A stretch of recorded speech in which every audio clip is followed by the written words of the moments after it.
All right, well, images of suffering children have galvanized the world's attention on the plight of the Syrian people, and it's been next to impossible to get first-hand reporting. So it makes sense that news organizations would find a little girl's tweets from the war zone compelling. But now doubts are starting to emerge. For months, civilians in Aleppo have withstood daily bombardment. Civilians like 7-year-old Bana al-Abed. I want to carry the voice of the children to the world, Bana says. And she has, with videos and tweets like these. I miss school so much, she tweeted. Please stop the war.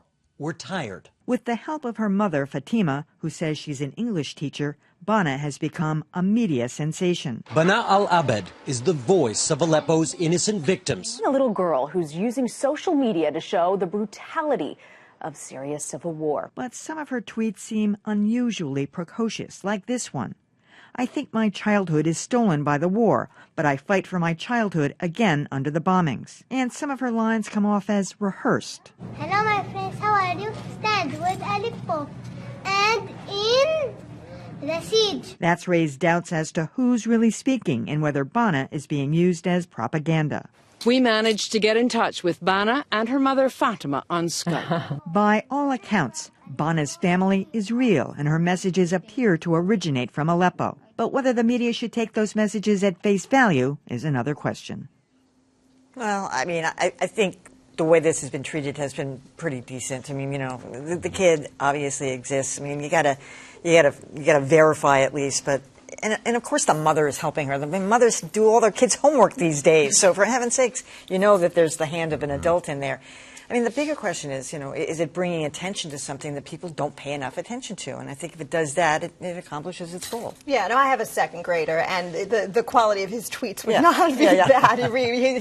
He steals my phone sometimes and writes about farts. I mean, that's, obviously he's not living in this kind of situation. But no, I mean, I think to your larger point, when you have a storyline that is as inaccessible and horrifying and huge as a war, it needs to be personalized in order for people to really understand it. And so as a vehicle, I think her mother or whoever is behind the campaign has very deftly and shrewdly used her as a vehicle to draw attention to something that people would rather shut out.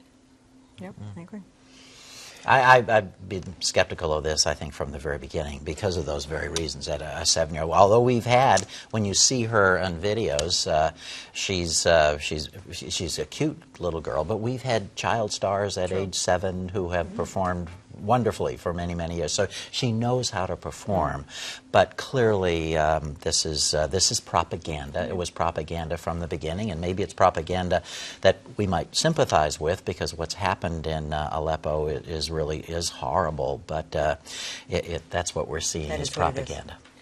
Well, this little girl is real enough, so maybe this isn't a good example to use. But one of the most important things that I think news organizations do these days is aggregate and curate and verify social media from terrible places like Aleppo. And I think in all too many cases, this stuff is put out there without any adequate vetting as to whether it's real or not.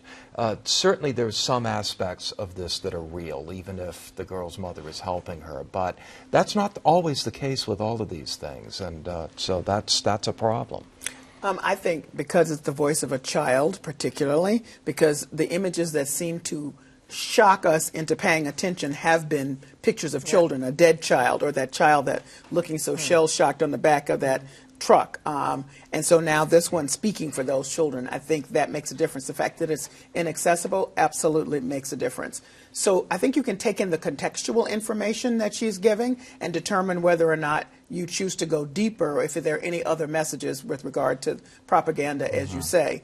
But since we don't have any information because reporters can't get in there, I think it's the power of social media here is really at play in sort of taking you there to see what the reality is. You just can't look at that rubble and not get it. And then finally, let me say this. Now, she was older, but people question her, and that's Yusufa, Malala Yousafzai. I mean, I had a friend of mine say, really? she's just so sophisticated. I said, give me a break. She really was. I mean, yeah, that's who she was. It's true. And she happened to have lived through it and was able to articulate it. So sometimes people rise to the occasion far beyond their years, and I'm willing to give that too. With the help of her mother. All right.